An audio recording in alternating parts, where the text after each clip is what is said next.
Hello everyone. Hello everyone. So, professional courses के admission process के लिए एक रेजोल्यूशन जो है वो गुजरात गवर्नमेंट ने आपको यहाँ पे दिया है। हम उसके छोटे छोटे पॉइंट से लेके बड़े बड़े सारे पॉइंट्स जो है वो डिस्कस करेंगे इस वीडियो के अंदर। सबसे पहले तो ये किनको भेजा गया है, जैसे कि आप समझ सकते हैं कि जितने भी स्टेक होल्डर्स हैं, जितने भी एजुकेशन डिपार्टमेंट के स्टेक होल्डर्स है, जैसे कि AICTE है, राइट, कॉलेजेस हैं, उन तक ये फॉरवर्ड किया गया, राइट। एंड इस रेजोल्यूशन में क्या क्या बातें बताई गई है, आइए हम उसको डिस्कस करते हैं। तो यहाँ पे उन्होंने लिखा है कि भाई, जो न्यू एजुकेशन पॉलिसी है, AICTE जिस तरह से हर बार एजुकेशन के एडमिशन प्रोसेस के बारे में जैसे हर बार बताता है, वैसे इस बार भी हम लोग आपको इससे अवगत करवा रहे हैं। ओके। सो सबसे पहली बात तो सिंपल है कि जो भी स्टूडेंट यहाँ पे 12th स्टैंडर्ड के बाद इंजीनियरिंग में एडमिशन चाहता है, फार्मेसी में एडमिशन चाहता है, उसी के लिए ये वीडियो है। ओके। सो यहाँ पे क्या क्या चेंजेस हैं, किस तरह के चेंजेस हैं, आइए उसकी बात करते हैं। सो फर्स्ट ऑफ ऑल जो एजुकेशन कोर्सेज की हम बात कर रहे हैं, उसमें उन्होंने बताया है फिजिक्स एंड केमिस्ट्री, उसके साथ मैथ्स या फिर बायो। मतलब कि आप चार सब्जेक्ट में से कोई भी तीन सब्जेक्ट ले सकते हैं और आपका एडमिशन हो सकता है डिग्री इंजीनियरिंग के अंदर, डिग्री डिप्लोमा फार्मेसी के अंदर, राइट। और वो किस तरह से होगा, आइए उसकी बात करते हैं। सबसे पहले तो ये ऐसी इंजीनियरिंग ब्रांचेस है जहां पे आपको एडमिशन मिल सकता है, right. Maths, bio, physics, chemistry, computer science, information technology, electronics और टेक्निकल, इनमें से कोई भी तीन सब्जेक्ट इनमें से कोई भी तीन सब्जेक्ट में अगर आपके 45% मार्क्स हैं ओपन कैटेगरी के, या फिर जो रिजर्व्ड कैटेगरी होगा उसके लिए 40% मार्क्स अगर आपने पास किया है, तो आपको biomedical engineering, biotechnology, nano technology, dairy technology, food technology, rubber technology, textile, textile engineering, textile processing, agriculture engineering, agriculture technology, chemical and biochemical engineering, biomedical and robotic engineering, computer science and bio science and bio informatics. ये अलग branch है, इसको CSE मत समझना, ये अलग है, computer science and bio science. इन सभी में आपको एडमिशन मिल सकता है। Okay. So for this 2021 and 2022, इसके अलावा इसके अलावा जो भी दूसरे ब्रांचेस होंगे, उन ब्रांचेस के अंदर physics and maths plus chemistry is compulsory, right. So again the marks would be 45 and 40 for the open and reserved category, right. आपको 45% मार्क्स चाहिए या 40% मार्क्स चाहिए अगर आप शेड्यूल कास्ट या शेड्यूल ट्राइब में बिलोंग करते हैं तो। Okay. Now number 3, let's come to this.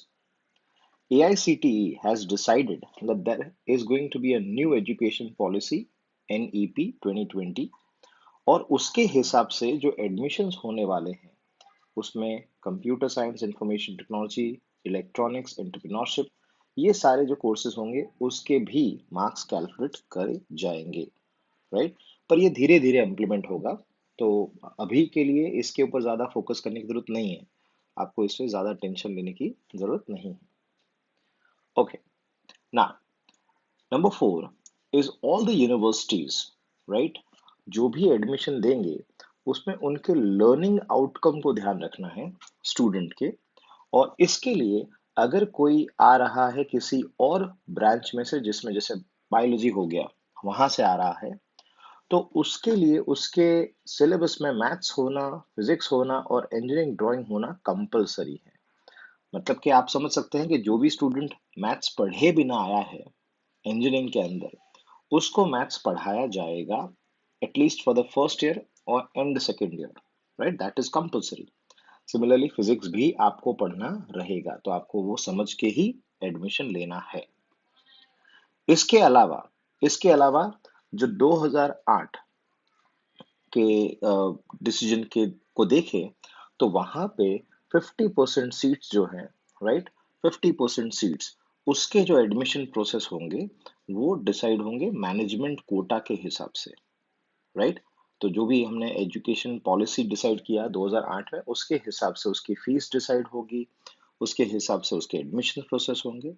Okay, सो अब आते हैं एक टेबल की ओर। ये टेबल काफी इंपॉर्टेंट है, राइट। दोनों टेबल, ये टेबल 1, टेबल 2, और ये तीसरा टेबल है, थर्ड टेबल, राइट। इन तीनों को आप समझ लेना किस तरह से। तीसरा टेबल इतना ज्यादा इंपॉर्टेंट नहीं है, लेकिन टेबल 1, टेबल 2 काफी important. Biomedical, biotechnology, nano technology, ये सब जो हमने आगे बात की थी फर्स्ट पैरा में, उसके लिए कितने मार्क्स चाहिए। ओके, और यहाँ पे आप देख सकते हैं कि गवर्नमेंट सीट्स और मैनेजमेंट सीट्स, मतलब कि those which are management seats, जो सेल्फ फाइनेंस होंगे, उसमें 50% सीट्स मैनेजमेंट होगी। अब यहाँ पे जो गवर्नमेंट सीट्स है, उसमें आपको बोला गया है बोर्ड के 50% और गुडसेट के 50%। काफी स्टूडेंट्स कह रहे थे सर 100% एडमिशन गुडसेट के थ्रू होना चाहिए। वी अग्री विद देम, क्योंकि यही जो टेस्ट है, राइट, वो टेस्ट हुआ है, मतलब टेस्ट होने वाला है, राइट, 100% एक्यूरेसी के साथ। सो इफ नॉट 100%, गुडसेट का वेटेज एटलीस्ट 70% या 75% तो होना ही चाहिए। लेकिन अभी 50-50 है एज ऑफ नाउ।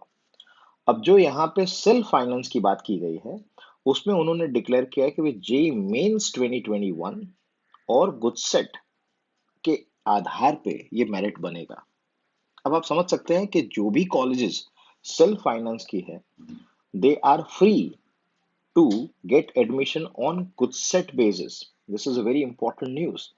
अगर कोई कॉलेज चाहे कि भाई मुझे बोर्ड के मार्क्स के ऊपर भरोसा नहीं है, या उसके मार्क्स जो है वो किसी के ज्यादा हो सकते हैं, किसी के कम हो सकते हैं, तो गुडसेट के ही आधार पे ये एडमिशन प्रोसेस वो कर सकते हैं, which is a great thing. Again, JEE mains के बारे में भी बताया गया है, लेकिन जो भी कॉलेजेस गुजरात के अंदर हैं, 5 या 6 कॉलेज को छोड़ के बाकी सब कॉलेजेस गुडसेट के ऊपर ही फोकस करेंगी, right? So GoodSet becomes very important test for you guys. Now let's come to the table number 2. Table number 2 में जैसे कि computer science, information technology, electronics and technical vocational courses जो हैं उनके एडमिशन की बात की है। यहाँ पे भी गवर्नमेंट सीट्स जो हैं वो 50%, मतलब कि जो क्वेश्चन था सबका कि सब 60-40 है या 50-50 है, तो आंसर आ चुका है 50-50%। मैंने पहले भी बताया था आपको। और जो मैनेजमेंट सीट्स है, उसमें भी उन्होंने कहा है कि जेई मेंस या गुडसेट के थ्रू ये होने वाला है। ओके, और टेबल नंबर 3 जो है, राइट, जिसमें बिजनेस स्टडीज, एंटरप्रेन्योरशिप, ये सब की बात की है, और यहाँ पे भी सेम चीजें हैं, राइट, जेई मेंस और गुडसेट के थ्रू, और बोर्ड और गुडसेट के 50-50 परसेंटाइल के हिसाब से एडमिशन प्रोसेस होने वाला है ना। मैं एक कंक्लूड करूंगा इसको। एक काम करते हैं, एक नया पेज ले लेते हैं, राइट। सो यहाँ पे मैं लिख देता हूँ आपको इम्पोर्टेंट बातें। सबसे पहले अगर आप गुडसेट की प्रिपरेशन नहीं कर रहे हैं, तो भाई आज से ही शुरू कर दो। गुडसेट का प्रिपरेशन सभी लोग कर रहे हैं, आपको भी करना चाहिए। और गुडसेट का प्रिपरेशन इसलिए भी करना चाहिए क्योंकि एडमिशन प्रोसेस जो है वो गुडसेट के ऊपर ज्यादा डिपेंडेंट रहेगा, राइट। ऐसे किसी धोखे में मत रहना कि मुझे एडमिशन मिल जाएगा। दूसरी बात है कि भाई 33% से लेके 45%, ये वाले जो स्टूडेंट हैं, जो पास हुए हैं लेकिन उनके परसेंटेज 45 से कम है, या फिर रिजर्व कैटेगरी के लिए 40% से कम है, उनको एडमिशन नहीं मिलने वाला इंजीनियरिंग के अंदर। लेकिन उनको हताश होने की जरूरत नहीं है। उनके लिए बीएससी और एमएससी के बहुत बढ़िया कोर्सेज होते हैं, राइट। तो वहां पे वो एडमिशन प्रोसेस जो है वो फटाफट से वो शुरू कर दे और अपना पढ़ाई आगे बढ़ाए। राइट। जो भी इसमें लिखा हुआ है, जो भी यहाँ पे मैंने दिखाया आपको, वो सभी चीजें जो है वो ऑफिशियल है। राइट। तो इसमें आपको कोई टेंशन की बात नहीं है कि भाई कौन सी चीज अभी भी चेंज हो सकती है, या ये सब कुछ गुजरात गवर्नमेंट के नोटिफिकेशन के थ्रू ही मैंने आपको एक्सप्लेन किया। Right. So from level up by Harshit Shah, I thank you so much. Right. Me my self Harshit Shah signing off. मिलते हैं किसी और रिकॉर्डेड या लाइव वीडियो के अंदर। Tata, bye bye.